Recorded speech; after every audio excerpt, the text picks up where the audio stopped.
Welcome. My name is Mathilde Leduc-Grimaldi and I'm in charge of the Stanley archives at the Royal Museum for Central Africa, where I've been working for the last 5 years.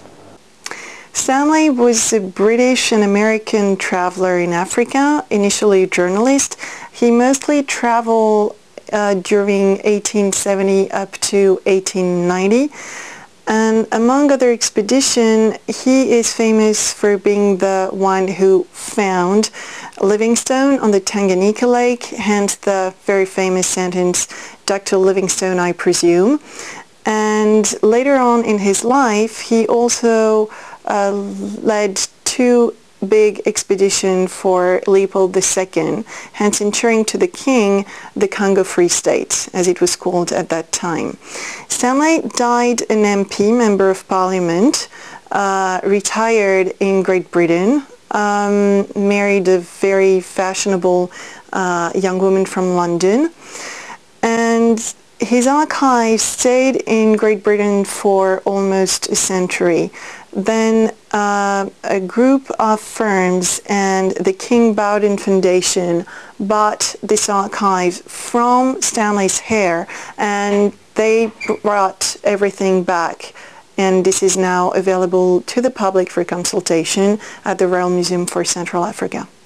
There are several aspects in my jobs. The first one is research-oriented. Stanley has left an extensive group of archives, including more than 80 diaries.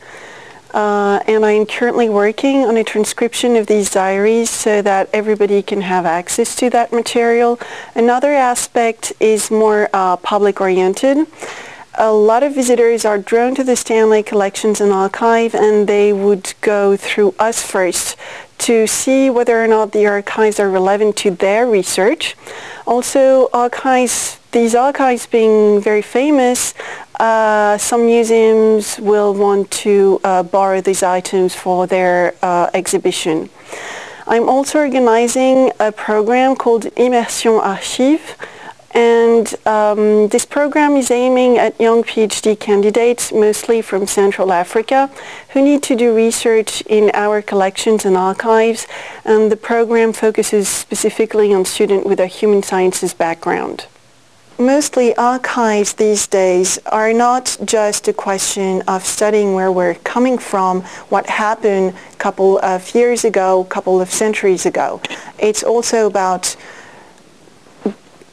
good governance. It's also about political decisions that may influence to everybody's life today. My first contact with history was, of course, like many other people in primary school, but I think that my fascination with the history of Africa and African studies started when I was a teenager.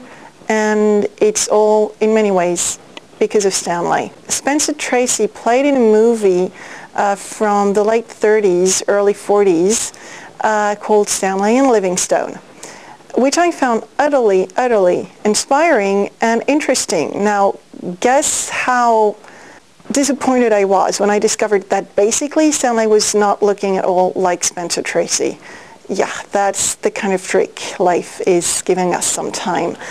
Nevertheless, this interest for history and Africa and African studies just maintained through all my later teenagehood years, and fairly pretty fast I knew when I started my degrees in history that at some point Africa and the scramble for Africa would be part of my interest and my long-term research.